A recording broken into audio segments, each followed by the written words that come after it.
queremos saludarles. Queremos decirles de que nosotros siempre oramos por ustedes, hermanos.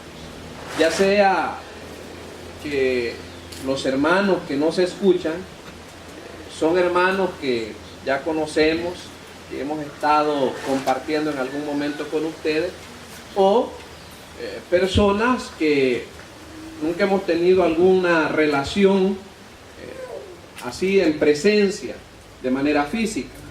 Siempre les saludamos de manera especial.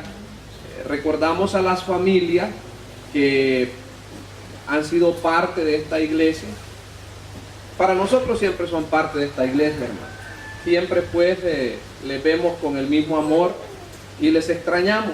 Estamos orando por ustedes para que el Señor les bendiga, les ayude y les prospere en aquel lugar. Esperamos que el Señor les bendiga a lo largo del tiempo de la meditación en la palabra del Señor. Y queremos decirles que si a lo largo de la exposición de la meditación de esta mañana usted siente en su corazón la necesidad de poner su fe en Cristo, y si nunca lo ha hecho, bueno, usted lo puede hacer perfectamente, y el Señor va a ver su necesidad, y en base a ello el Señor le va a bendecir. Entonces vamos en esta mañana a iniciar con el estudio de la palabra del Señor. Hermanos amados, quiero suplicarles que abran sus Biblias en el pasaje que estamos estudiando de Romanos capítulo número 2. Allí estamos meditando, estamos estudiando el capítulo número 2 de la epístola a los romanos. Y quiero decirles que en esta mañana vamos a considerar el tema que se llama todo hombre es inexcusable ante Dios. Repito, el tema para esta mañana se llama todo hombre es inexcusable ante Dios. Pero yo quiero decirle esto, quiero recordar, nuestro tema general se llama la condenación de Dios del gentil pecador moral. Así se llama el tema general. La condenación de Dios del gentil pecador moral. Y yo quiero decir de que puede ser que para algunas personas escuchar que un moralista está excluido de la promesa eterna puede ser un tanto perturbador. Puede salirse de la lógica humana, por supuesto. Para alguien puede ser desconcertante que un moralista o que una persona moral no tiene acceso a la vida eterna. Pues yo quiero decirles que así es. Y no es porque yo lo diga, hermano. No. Es porque la palabra de Dios así lo dice. Fíjese bien, hermano. Es que el plan de Dios que tiene que ver con la salvación eterna,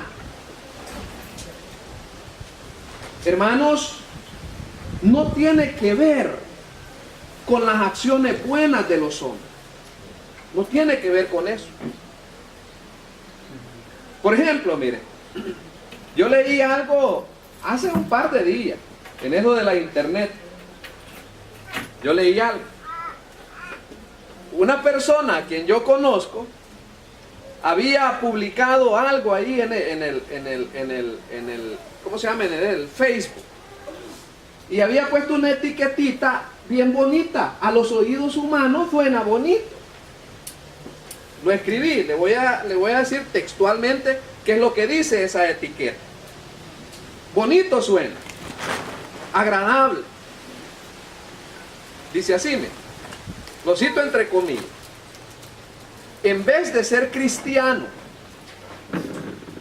católico, evangélico o testigo de Jehová, sea mejor un buen ser humano y una buena persona.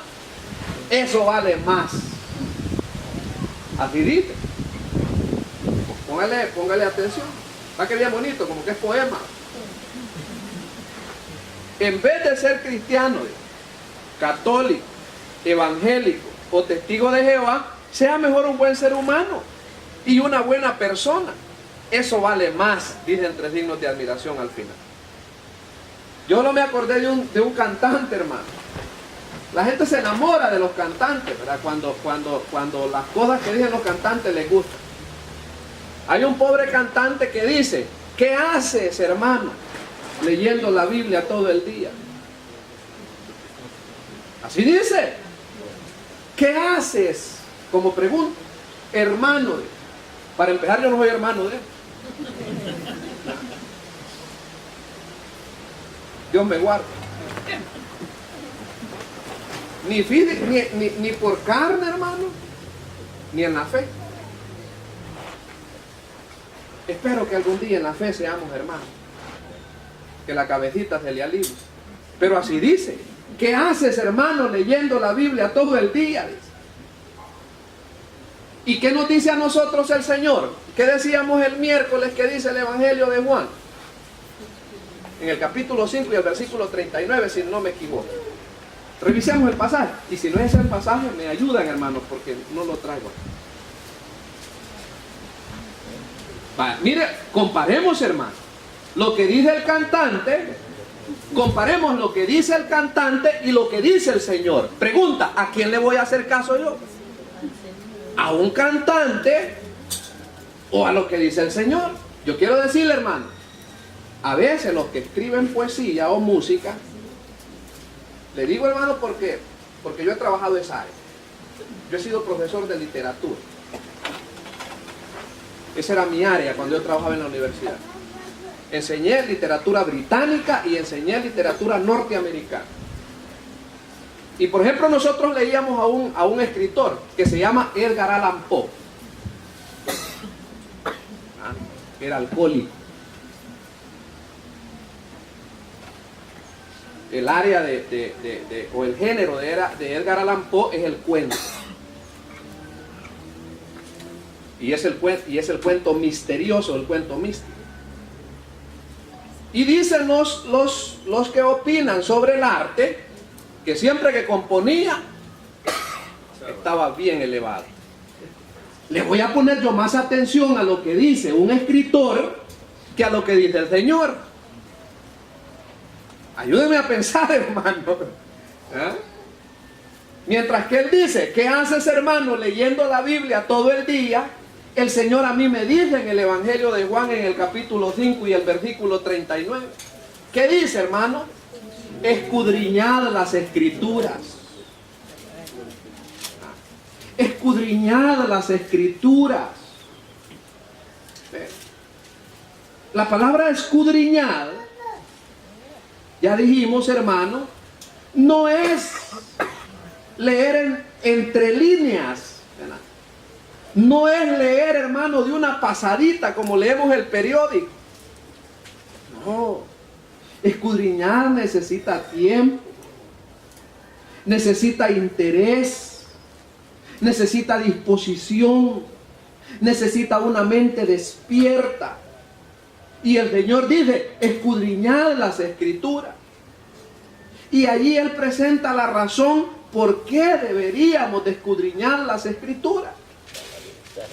Porque a vosotros, dice, os parece que en ellas tenéis la vida eterna. ¿Y qué más dice nuestro Señor? Y ellas son las que dan testimonio de mí. ¿Quiénes? Las Escrituras. Quiere decir que cuando a mí me dice ese fulano: ¿qué haces, hermano, leyendo la Biblia todo el día? Yo le respondo: conociendo a mi Señor. Eso hago.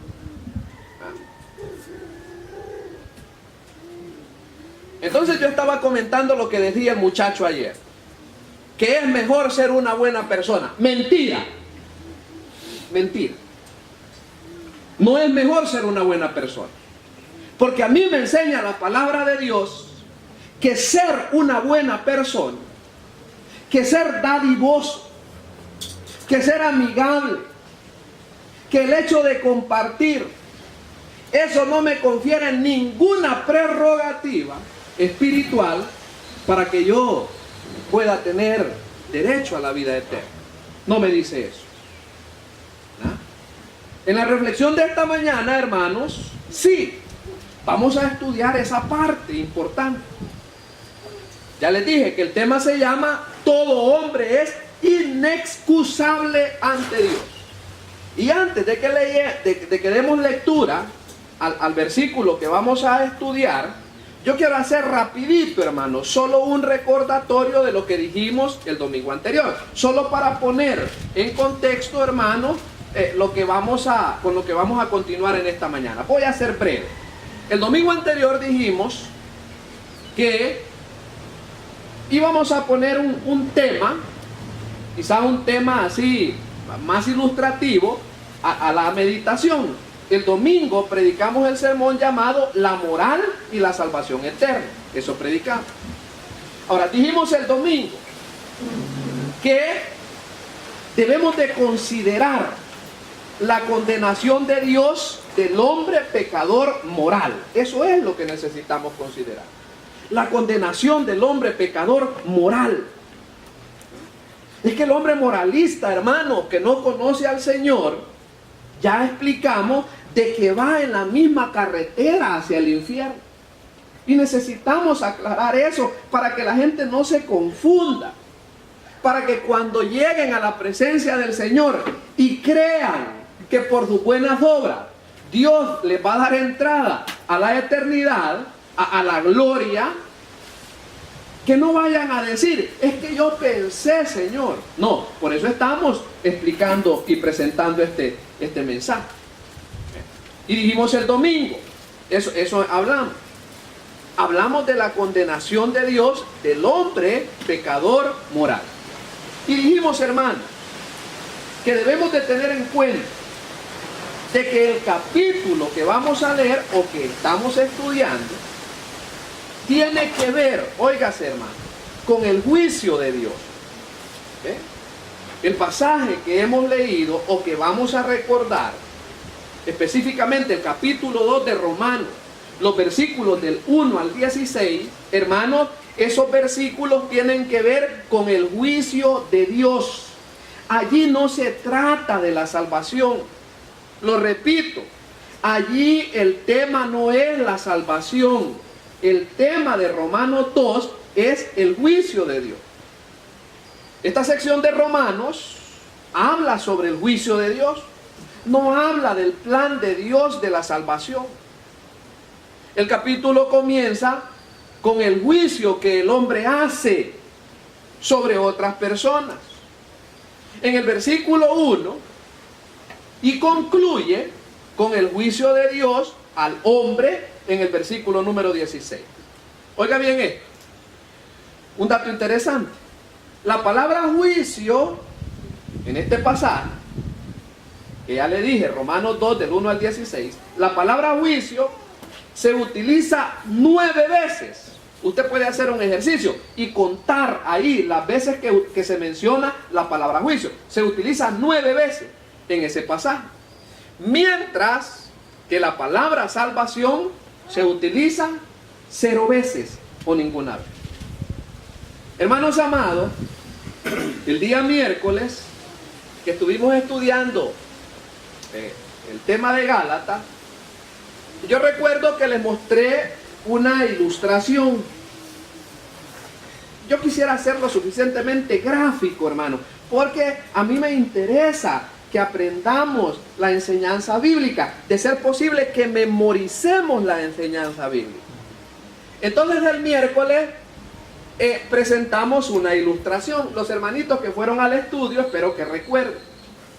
En la ilustración aparece, hermano, una puerta. ¿Ah? ¿Te recuerda eso? Sobre la puerta hay un pasaje bíblico, que es el pasaje del Evangelio de Juan, capítulo 10 y el versículo 9. ¿Ah? ¿Qué dice Juan 10:9? Por cierto, está hablando el Señor. Él dice, yo soy la puerta. El que por mí entrare, será salvo. Y entrarás y saldrá y hallará pastos. Y ahí aparece dibujadita la puertecita, ¿verdad? Y también aparece un caminito chiquito, que se ve que es bien chiquito, que conduce a una nube que representa el cielo o la eternidad.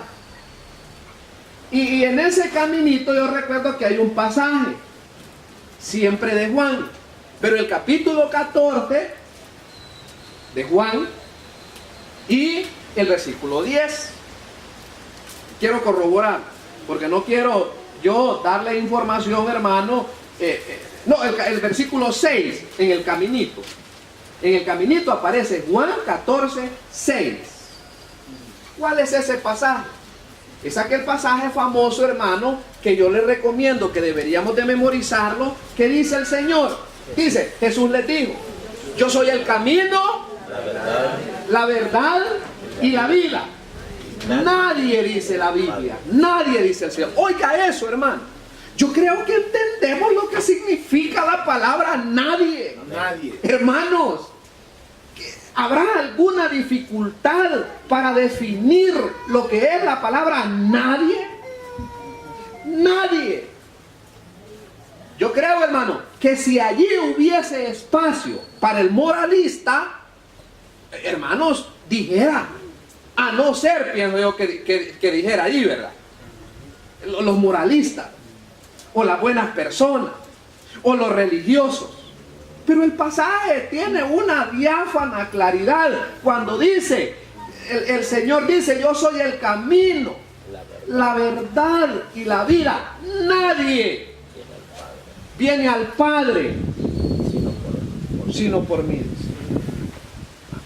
Entonces, ya tenemos dos elementos interesantes en esa gráfica, en esa ilustración. Primero el Señor dice, yo soy la puerta.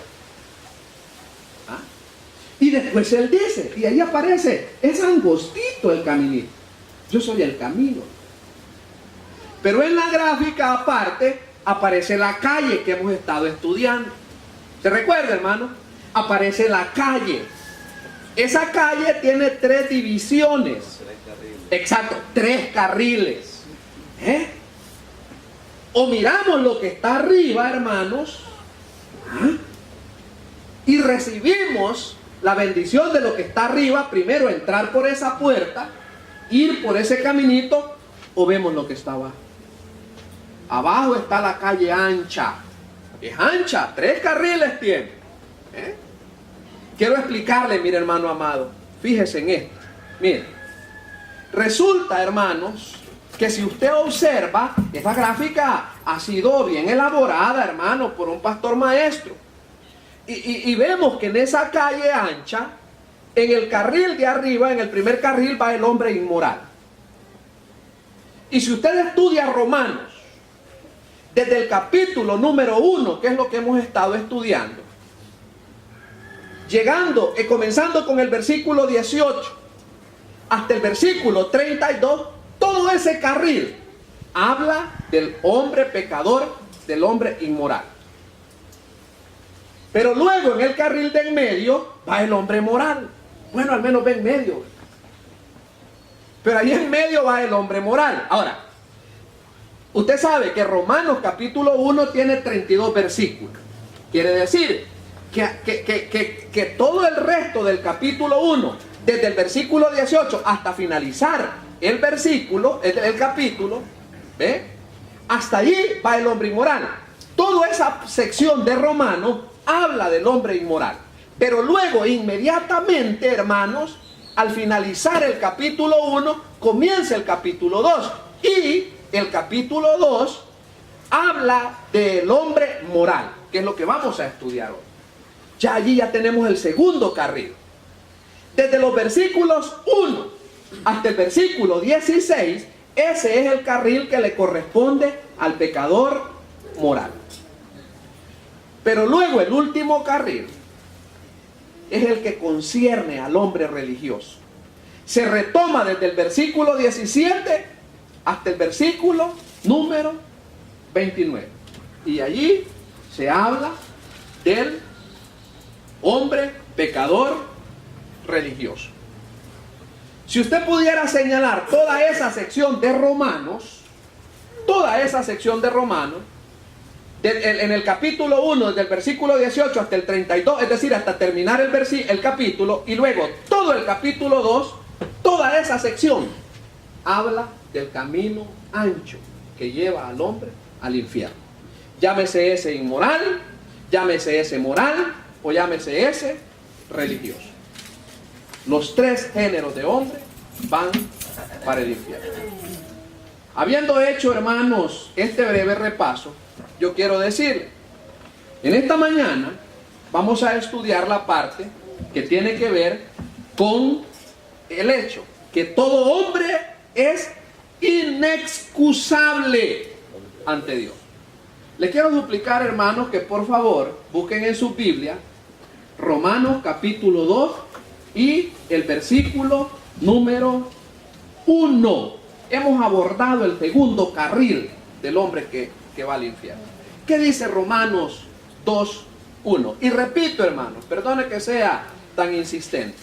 Nuestro tema se llama todo hombre es inexcusable ante Dios. ¿Qué tiene que ver con el nombre con lo que dice el pasaje? Bueno, leamos versículo 1 del capítulo 2.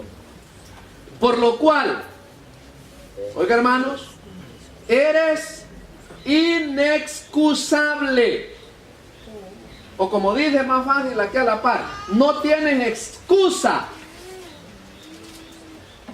Mire cómo sigue diciendo el pasaje, hombre. ¿Qué dice después de la coma, hermano? Quien quiera que seas, tú que juzgas. Pues en lo que juzgas a otro, te condenas a ti mismo. Porque tú que juzgas, haces lo mismo. Hermanos, repito, podemos entender que el pecador inmoral es culpable ante Dios. ¿Ah? ¿Entendemos eso? La lógica humana nos ha educado para pensar que el hombre inmoral, hombre, pues, es culpable. Pregunta: ¿entendemos que el pecador moral es tan culpable delante de Dios? Bueno, allí dice el versículo número 1 que hemos leído, hermano. Por lo cual dice, eres inexcusable. Allí está. Yo no necesito sumarle nada más al pasaje. Notemos esto, hermano, que la acusación de Dios contra el pecador moral, en el versículo número 1, es que es inexcusable. Pues en lo que juzga a otro, se condena a sí mismo. ¿Por qué razón? Porque hace lo mismo. ¿Ve? Hace lo mismo. Como decíamos el domingo, hermano, y debemos de tener cuidado con eso. Hermano, si yo señalo a alguien con un dedo, miren, hay 3 dedos que me señalan a mí.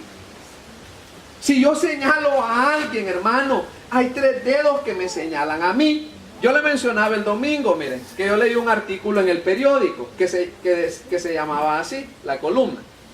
Se llamaba, el peligro de juzgar es presumir de justo. Claro, cuando yo juzgo a otro, asumo o estoy presumiendo que yo sí soy justo.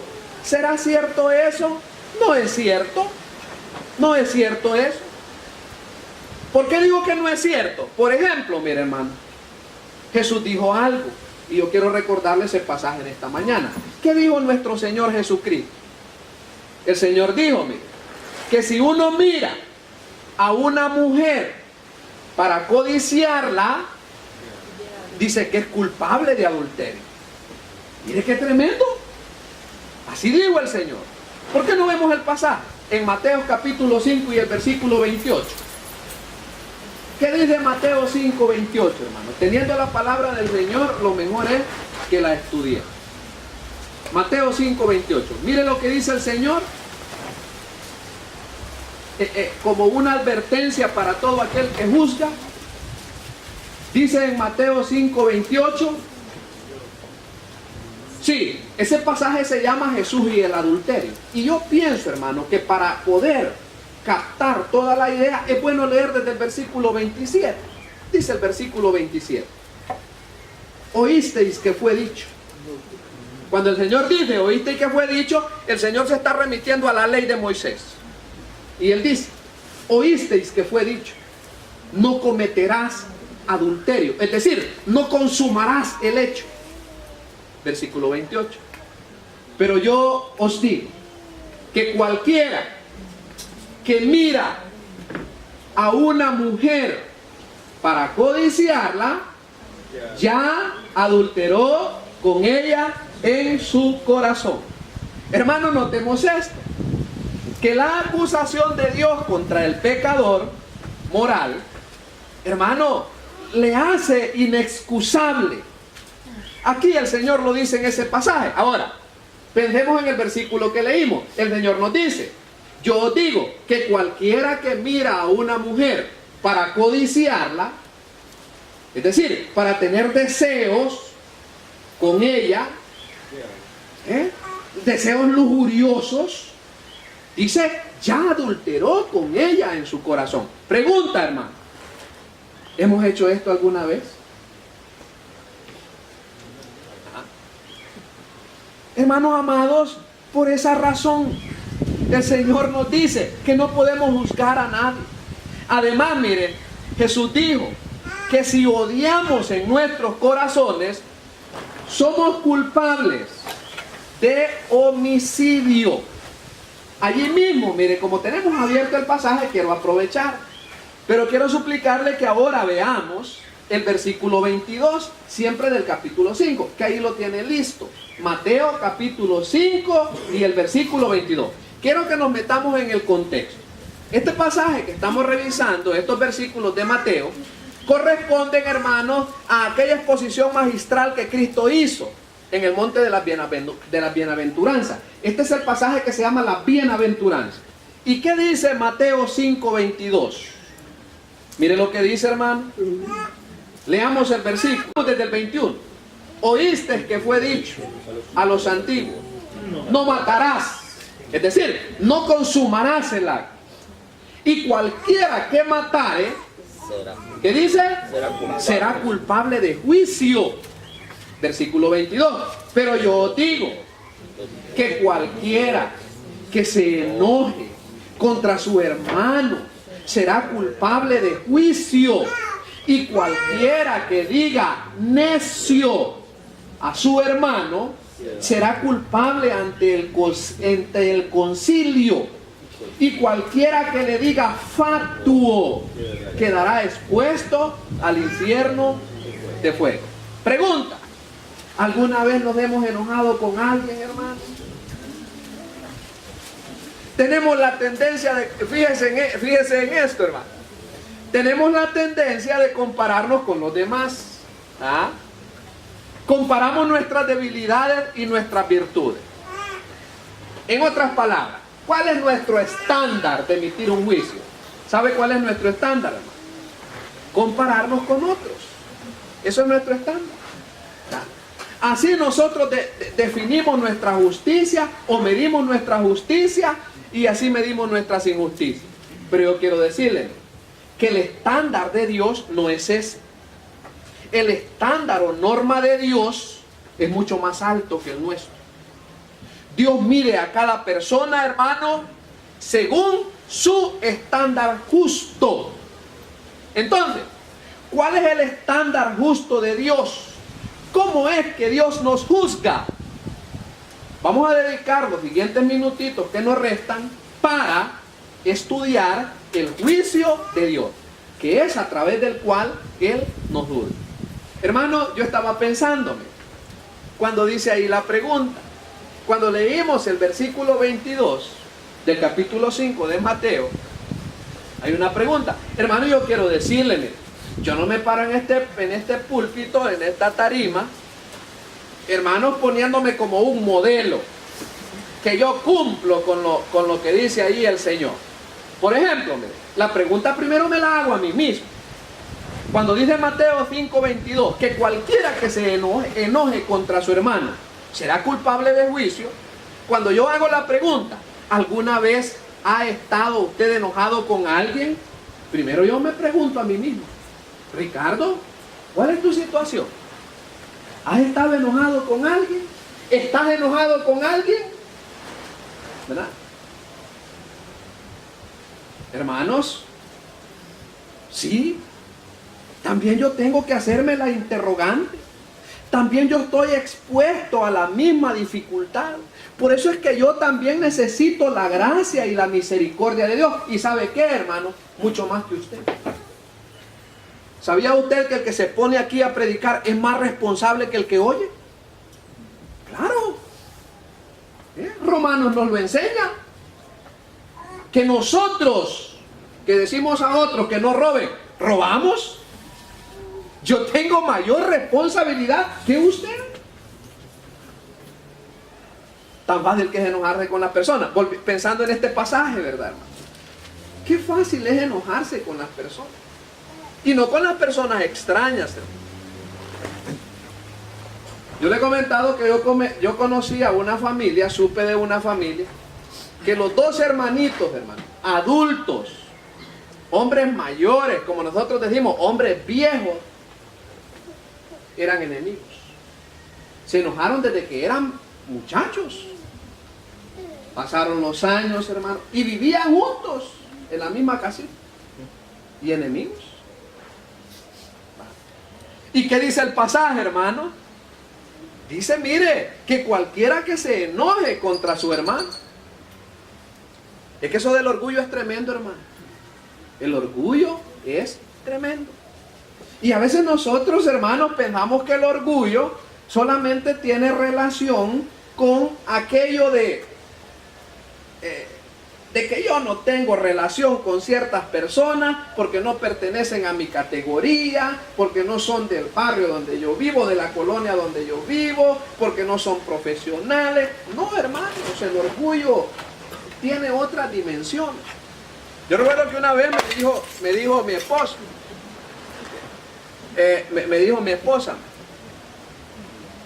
me dijo que estaba molesta con un hermano. Y me contó porque sabía que no sentía bien de su corazón, que sabía que había que arreglar esa situación. Y me dijo que estaba molesta con la hermana. Y me dijo mi esposa, pero yo ya le mandé un papel. Mire, pero yo ya le mandé un papel. Ajá. Ahora le hubiera mandado un WhatsApp. Ahora es más sofisticado. O un Messenger. Pero eso es lo que la Biblia dice. Mandarle un papel o mandarle un WhatsApp. Es orgullo, hermanos. Es orgullo con letras mayúsculas en rojo subrayado y con marcador. ¿Verdad? Es orgullo. Así somos, hermanos. Yo ya le he contado, mira, que una vez yo venía de predicar donde el hermano Jorge Chica, que estuvo el domingo acá con nosotros, y venía anoche. Y yo, hermano, le confieso, conmigo no ande saliendo en carro. Tengo un sentido de orientación tan pésimo, hermano, que yo en San Miguel me pierdo. Pésimo. Y una vez, hermano, veníamos de Santa Ana. Hermano, yo no me puedo ubicar, a mí me cuesta. Yo extraño a Jorge Liu, espero que me esté viendo Jorge Liu, porque Jorge Liu me ayudaba, tío, aquí no, me decía, no pasamos por aquí, tío, por allá, me decía, yo todo me confundo. Pues entonces una vez veníamos de Santa Ana, ya eran como las 10 de la noche, era noche, los cultos allá comienzan a las 4 de la tarde, y prediqué bastante, recuerdo, y veníamos noche, hermano. Entonces yo le dije a mi suegra, mamá mía, le dije, la traía a la par, cuando lleguemos a Caballería me avisa. Le dije, ya usted sabe, hermano, la idea era incorporarme a ese desvío de San Juan Opico y venirme, ¿verdad? Que es más cerca. Hermano, y mejor no le hubiera dicho nada a mi suegra. Desde que salimos de allá, cada vez que veía un portón me decía, Ricardo, ahí está Caballería. Ricardo. Que estaba cayendo una tormenta, hermano, pero qué increíble. Mire, yo le puse toda la velocidad a las escobitas del parabrisas y no lograba poder mirar. Tremendo. Para no hacer larga la historia y poder avanzar, hermano, cuando acordé estaba en Santa Tecla. Y comencé a dar vueltas en Santa Tecla. Vueltas y vueltas y vueltas. Hermano, ¿No le parece que era fácil decirle a un taxista, señor taxista, ayúdeme por favor? Ayúdeme que estoy perdido. Estoy más perdido de que de lo perdido. Pero ¿sabe por qué no lo hacemos, hermano? Por orgullo. Por orgullo, hermano. ¿Sabía usted que mucha gente va por esa carretera enorme hacia el infierno por puro orgullo? Hay gente que cree, ¿y yo qué voy a estar haciendo con ese atajo de pelones ahí? A mí está bien que me digan a mí, ¿verdad? Hermano, es el orgullo, hermano, como ya lo hemos ilustrado y lo hemos dicho. Ahora, pregunta, hermano, ¿cuál es el estándar de Dios para juzgar al hombre? En eso quiero que nos detengamos y espero que avancemos rápido. ¿Cuál es el estándar de Dios? Hermanos, el juicio de Dios, que es el estándar con cual Él nos juzga, en primer lugar, mire, es seguro. Es seguro, sepa eso. El juicio de Dios, uno, es seguro. Como tenemos abierto el pasaje de Romanos 2, yo quiero pedirle que por favor solo lea lo que dice el versículo 2. La primera parte, hermano. Con el primer verbo que leamos en Romanos 2:2, allí vamos a ver primero que el juicio de Dios es seguro. ¿Qué dice el versículo 2 al comenzar? Las primeras dos palabras. Dice, mire, mas sabemos. Allí está la palabra. Y después menciona el juicio de Dios. Que el juicio de Dios, pero ahí detengámonos, hermano. Sin lugar a dudas, hermano, será el juicio de Dios al hombre. Hermanos, Dios es el juez y prometió que Él juzgará. Sin lugar a dudas, el juicio de Dios es seguro. Aunque muchos lo duden, aunque muchos crean que es un invento, el juicio de Dios es seguro. Cada madrugada que yo me levanto y veo el firmamento, en mi corazón hay palabras que dicen: tan seguras son esas estrellas en el firmamento como seguro es el juicio de Dios. ¿Sabe por qué, hermano? Porque Dios nos manda a que observemos la naturaleza y nos dice que los cielos cuentan la gloria de Dios, y los cielos siempre han estado anunciando el hecho que la promesa de Dios es verdadera. Yo sé, hermano, que hay creyentes que son incrédulos a la promesa eterna del Señor. ¿Saben ustedes? Hay creyentes que todavía dicen: ¿y será verdad esto? ¿Sabe que quiere que le diga algo? Sí, hermano. Sí. Lo único que le quiero decir algo: es increíble. Eso sí, es increíble. Es decir, es increíble en el sentido, hermano, de la gloria que vamos a considerar, de lo que vamos a observar. Es increíble. ¿Quién lo dijo? Lo dijo Cristo. ¿A quién se lo dijo? A un religioso. ¿Sabe qué le dijo Cristo a Nicodemo? Si te he contado cosas terrenales y no las crees, ¿cómo creerás si te cuento las celestiales? Son increíbles. Pero yo por fe, hermano, yo las observo y las contemplo. Yo las contemplo por fe. Sigamos. El juicio de Dios primero es seguro. ¿Qué dice Isaías capítulo 33 y el versículo 22, hermanos amados? Ese pasaje no cuesta encontrarlo. El libro de Isaías, como es bien grande, rapidito lo encontramos. Isaías 33, 22. Estamos hablando que el juicio de Dios primero es seguro. Y allí se habla del juicio de Dios, o se habla de Dios como juez. ¿Qué dice Isaías 33, 22? Mire, hermanos, porque Jehová, ¿qué dice? Es nuestro juez. ¿Ve? Jehová es nuestro juez. Pero no crea usted que de aquellos jueces que se les da la mordida, ¿verdad? No, señor. No, allí no hay soborno. Es el juez justo. Y le recuerdo otro pasaje con relación al juicio de Dios o a Dios como juez. ¿Qué dice Hebreos 10? Leamos Hebreos 10, hermano. Fundamentémonos en la palabra del Señor. Dice Hebreos 10 y el versículo número 30. Mire, hermano, no se desespere cuando a usted le obren con injusticia. No se desespere, tenga paciencia, espere en el Señor. ¿Qué dice Hebreos 10:30 en su primera parte? La primera partecita del versículo 30. Dice, mire, pues conocemos al que dijo. ¿Qué dijo? Mía es la venganza, yo daré el pago, dice el Señor. Mire, hermano, en lugar de nosotros tomar la justicia por nuestras manos, esperemos en esa promesa. Esperemos a nuestro juez justo. Hermano, a lo mejor ustedes puedan estar pensando, ¿qué estándar usará Dios para juzgar? ¿Qué estándar usará Dios? Bueno, ya vimos, hermano. Uno, tratemos de llevar la cuenta. Primero, el juicio de Dios es seguro. Pero en segundo lugar, hermano, el juicio de Dios es según verdad. Mire, el juicio de Dios es según verdad. ¿Qué dice en nuestro pasaje de estudio, que es Romanos 2 y el versículo 2? Después de la parte que leí, la primera parte nos enseña que es seguro, pero la parte B dice así, mire. Dice, contra los que practican tales cosas. ¿Y qué dice después? Es según verdad. Mire, hermanos, es según verdad. ¿O sabe cómo dice la versión que yo tengo a la par?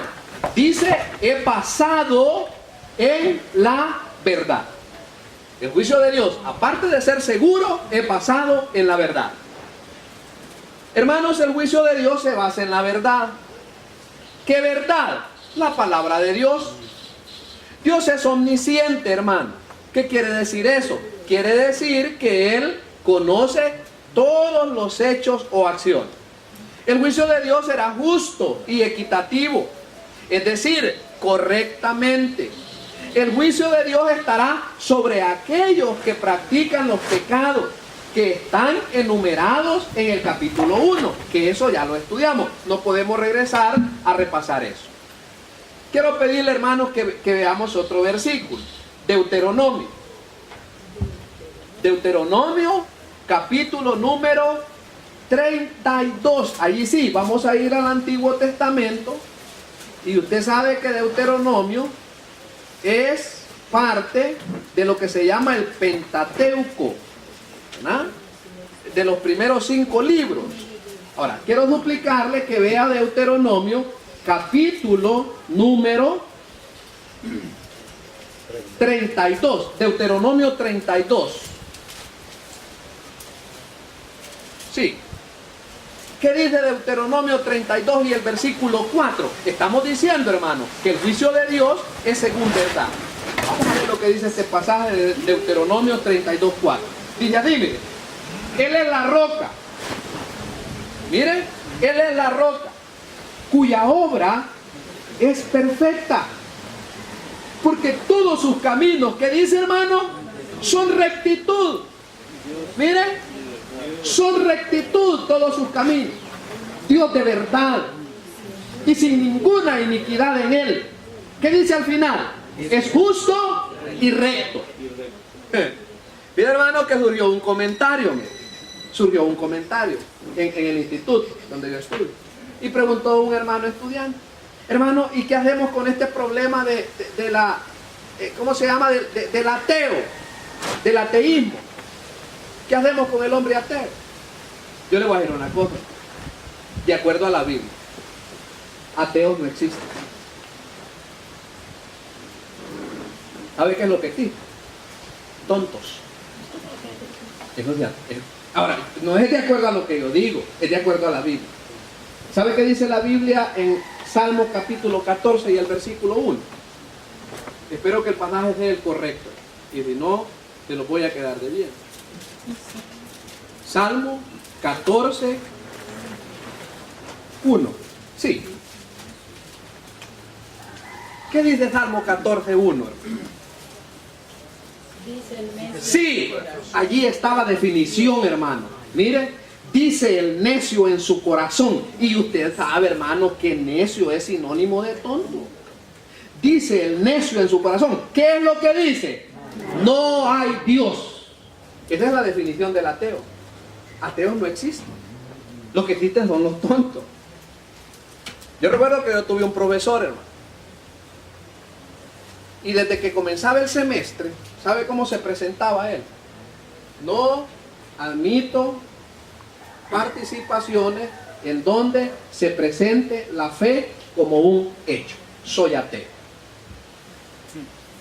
Y el pobre profesorcito, cada vez que nos daba una explicación sobre el hecho del arte histórico, decía, tantos años antes de Cristo, tantos años después de Cristo.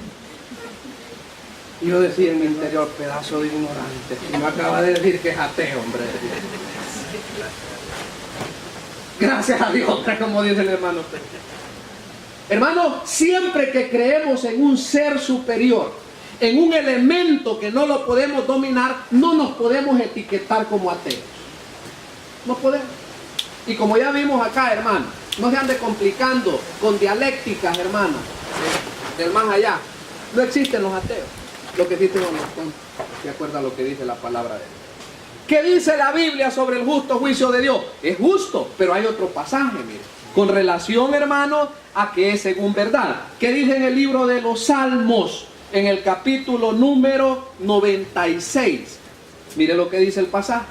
Con relación a que el juicio de Dios es según verdad. Salmo capítulo 96. ¿Qué dice Salmo capítulo 96 y el versículo 13? Mire qué pasaje más glorioso, hermano. Es un cántico de alabanza, es un salmo de alabanza. Mire, delante de Jehová que vino, porque vino, ¿a qué vino, hermanos? A juzgar la tierra. Quiero decirle, miren, podemos hacer una aplicación de este pasaje. ¿Ve? A este pasaje, o está dentro de lo que es el estilo que se llama futuro profético. ¿Ve? Porque se habla de un pasado que no ha sucedido, ¿ve? Pero al mismo tiempo lo que enfatiza es un futuro.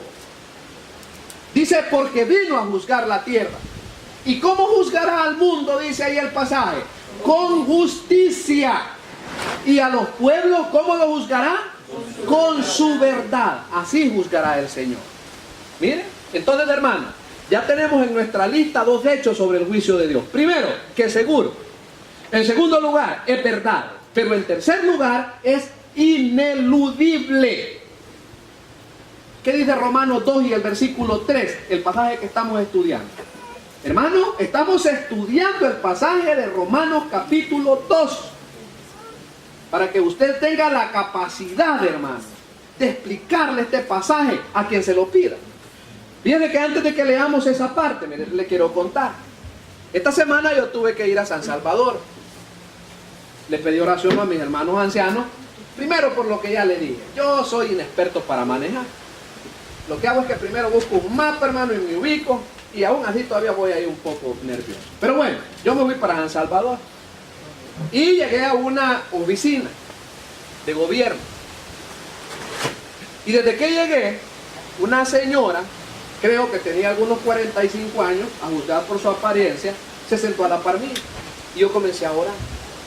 Y le dije, Señor, ábrame la puerta para compartirle el evangelio a esta mujer. Yo comencé a orar y se abrió la puerta. El Señor abrió la puerta.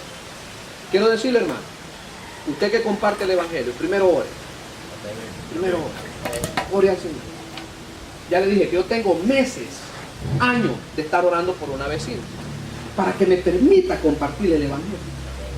Entonces, hermano, yo le compartí el evangelio a la muchacha. Y comenzó la muchacha, cuando yo le comenté. Y me comenzó a decir su verdad. Y miren, me dijo, yo iba a una iglesia. A mí se me murió un hijo de 7 meses. Le encontraron un soplo en el corazón y comenzaron las vueltas. Y como estábamos cerca del Hospital Blue, allí pasaba yo. Y yo iba a una iglesia.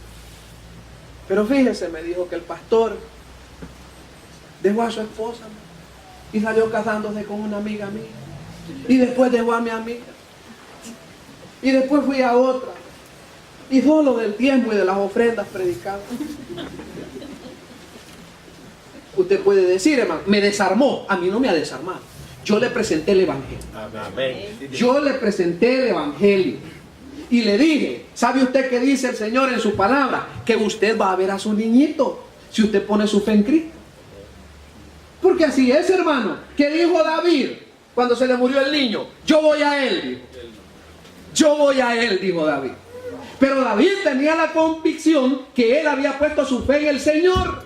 David sabía que era salvo. Por eso dijo, yo voy a él. David no dijo, a mí me van a llevar a él a través de rezos y de tamales. No, David dijo, yo voy a él, dijo David. Porque puse mi fe en Cristo. Es que esa es la base, hermano. Poner nuestra fe en Cristo. No es legalismo.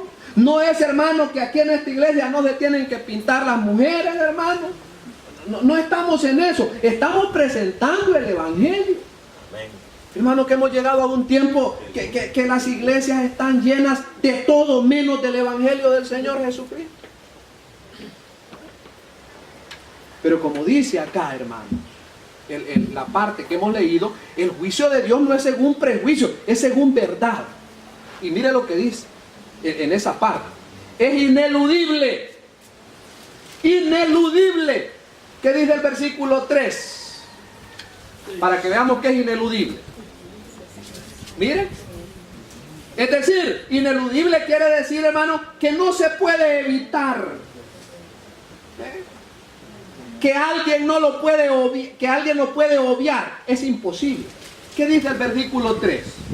Y piensas, es una pregunta, y piensas, hombre, tú que juzgas a los que tal hacen y hacen lo mismo, mire que piensa el hombre, que tú escaparás del juicio de Dios.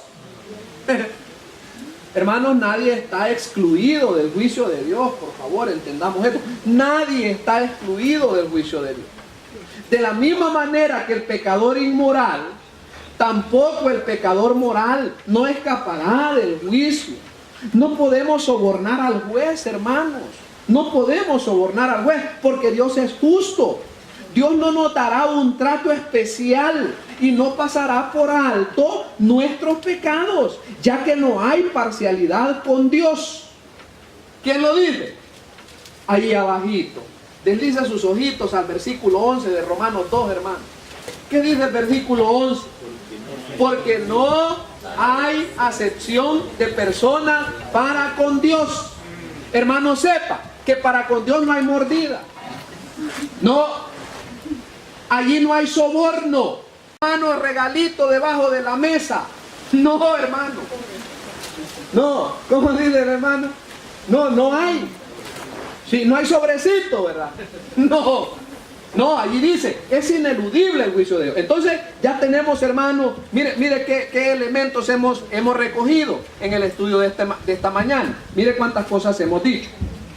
En primer lugar, hermano, hemos dicho que el juicio de Dios es seguro.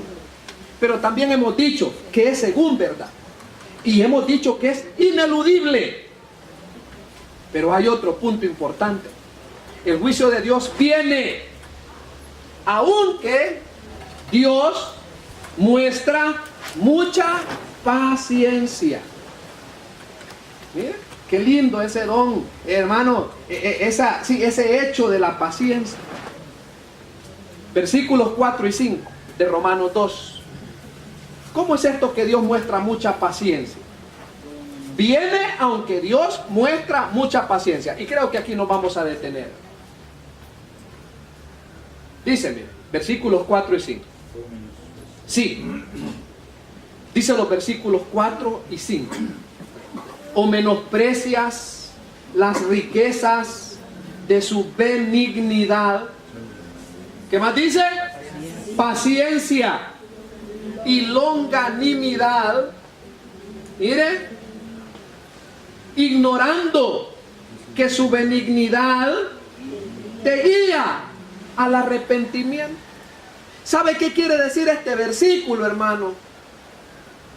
Que Dios, como dice un pasaje que vamos a revisar, no es que retarde su promesa de venir por la iglesia. ¿Sabe qué es lo que Dios está haciendo? Es que es paciente. Yo lo siento como que es un mal traductor, hermano. Es decir, que si alguien dice que eso es mentira, que eso es un invento, que eso es un cuento, la traducción está mal hecha. No, deberían de decir, es paciencia que Dios tiene, para que la gente se arrepienta de su antiguo camino. Y dice el versículo número 5, pero por tu dureza y por tu corazón no arrepentido, atesoras para ti mismo ira para el día de la ira y de la revelación del justo juicio de Dios. Mire, hermano, ¿se da cuenta cuánta gracia Dios muestra a todos, hermano? Y la paciencia que Dios muestra para cada persona en este planeta. Leamos otro pasaje, hermano. ¿Qué dice Mateo 5:45? El Evangelio de Mateo, capítulo 5, y el versículo 45, dice así. Dice, para que seáis hijos de vuestro Padre que está en los cielos, que hace salir su sol sobre malos y buenos, y que hace llover sobre justos e injustos. Mira, hermano, esto habla de la bondad de nuestro Dios, del amor de Dios. Hermano, mientras la gente se queja, lanza injurias, es incrédulo hacia Dios, mire la bondad de Dios cómo responde, hermanos. De acuerdo al versículo 45 del capítulo 5 de Mateo, mire cómo responde Dios. Con bondad, con misericordia. ¿Y qué hace la gente? Lanzar injuria. Pero veamos lo que dice la segunda epístola de Pedro. Este pasaje usted ya lo conoce. Segunda de Pedro, capítulo 3 y el versículo 9. ¿Qué dice segunda de Pedro 3, 9? Es un pasaje bien conocido. Sí. Dice así, mire.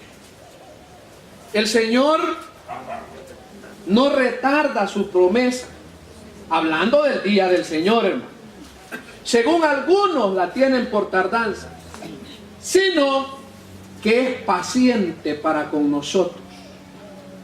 Mire lo que el Señor no quiere, hermano. No queriendo que ninguno perezca, sino que todos procedan al arrepentimiento. Allí está la paciencia de Dios, hermano. Para los amigos. Eso es lo que el Señor quiere. Es paciencia la que Dios tiene.